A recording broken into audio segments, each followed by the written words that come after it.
Hello， 大家好，200零萬想買300零尺上車盤，今日帶嚟睇呢個屯門嘅田景村補咗地價㗎啦，一齊入屋睇下先。好嗱，300零尺單位一眼睇晒，嗱冇間隔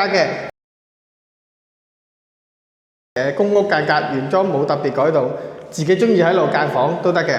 咁基本上如果你話嗱呢啲咧就大概1尺磚左右啦，你自己數下1、2、3、4、5、6、7、8、9、10尺度啦，接近呢度。咁其實如果你係間房咧，一般嚟講呢度間翻板間2間房係冇問題嘅。好，一齊望望個景觀先啊！鋁窗新換嘅，靚靚仔仔呢啲新換嘅。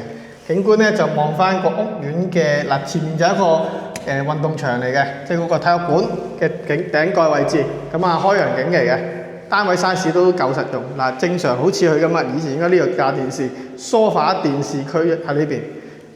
飯台區喺我呢邊，瞓覺區、寢室區就呢邊。少人住就間1間，多人住就間2間，再多啲人住呢度間埋間3間。咁啊，廚房原裝格局冇乜特別啦，話呢啲當年嘅廚櫃，以前好多人用噶啦。而家啲師傅唔會做呢啲啊，嘥心機啊嘛。但係呢啲質量就好啊。咁啊，呢個係洗衫位嚟嘅，咁啊換咗鋁窗噶啦都。咁啊望埋個洗手間位置。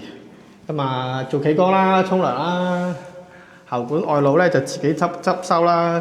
咁因為呢啲原裝公屋格局咧都係呢啲樣嚟㗎啦。咁但係咧勝在咁好似呢間屋咧新淨嘅，咁啊基本地磚啊、牆磚啊做晒。其實見到上面咧有啲管道位啊，其實應該以前喺度拉簾咧，可能做間房都得嘅。咁呢度又係啦。咁啊同後換咗呢條。咁啊 size 唔大，但係價錢就好平。有興趣想睇，歡迎讓我帶你睇一啲200零萬嘅筍盤。